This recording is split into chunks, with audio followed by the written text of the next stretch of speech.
Hello friends, welcome back to my channel. और मैं हूं कानपुर से अपर्णा शर्मा। और आप लोगों को राम राम और राधे राधे। और भगवान मेरा मंगल करें तो आप लोगों का भी मंगल करें। और पीछे अगर कोई भी साउंड आए तो प्लीज़ इग्नोर करिएगा।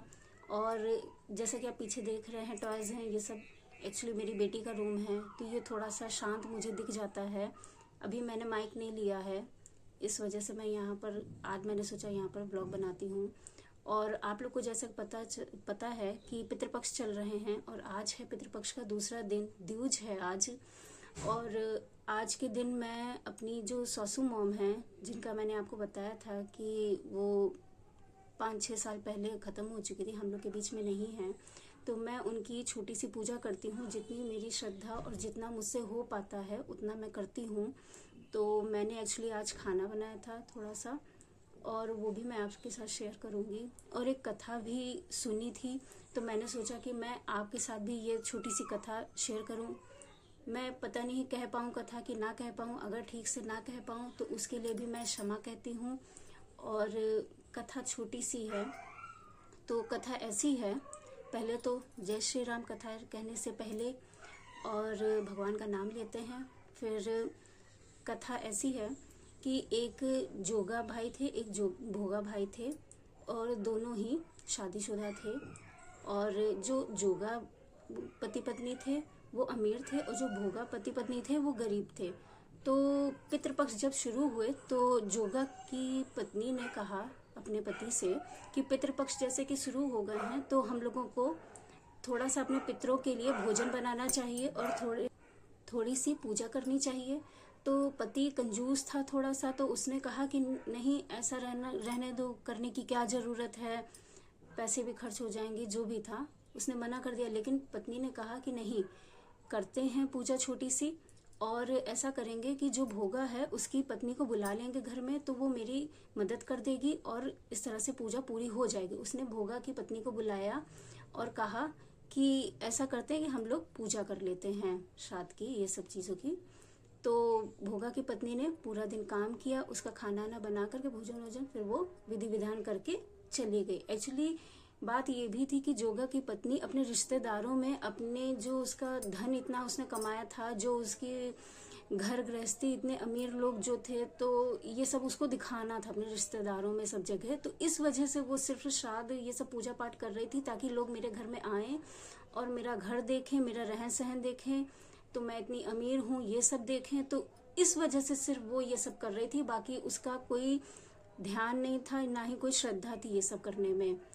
तो कुल मिला के ऐसा हुआ कि भोगा की पत्नी जब सब कुछ जोगा के घर में सब कुछ करके अपने घर गई कि मैं भी थोड़ा सा अपने पितरों के लिए जितना मुझसे हो सकता है छोटी सी पूजा रखूं, कुछ भी करूं।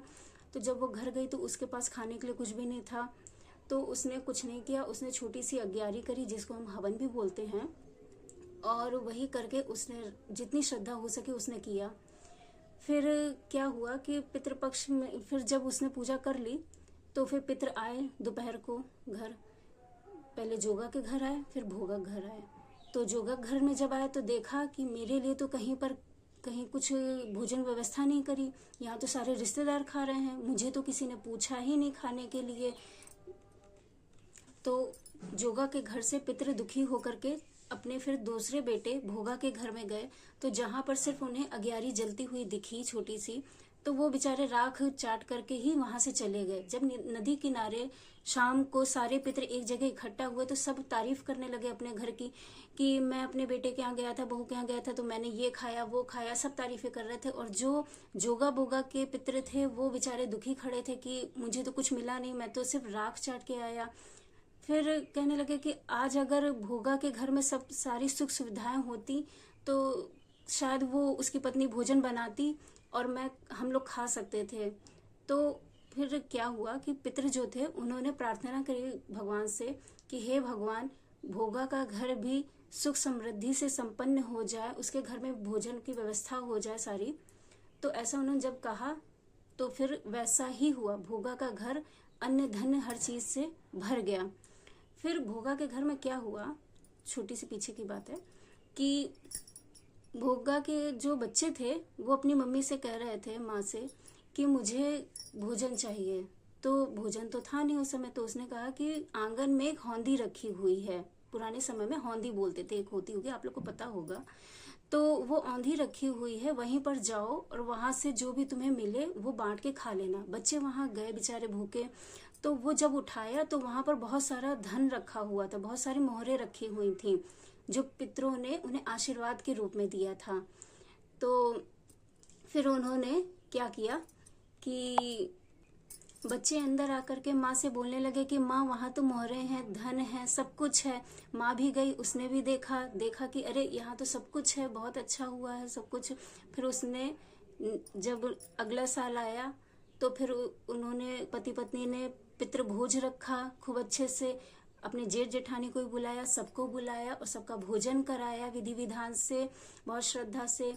तो हमें किसी को देखी देखा बराबरी तो नहीं करनी चाहिए, जितना हो उसी में करना चाहिए। अगर आपसे हलवा पूड़ी बन पाए तो वो बना दीजिए, अगर आपसे दान पुण्य हो पाए बाहर निकल करके तो आप लोग वो भी कर सकते हैं।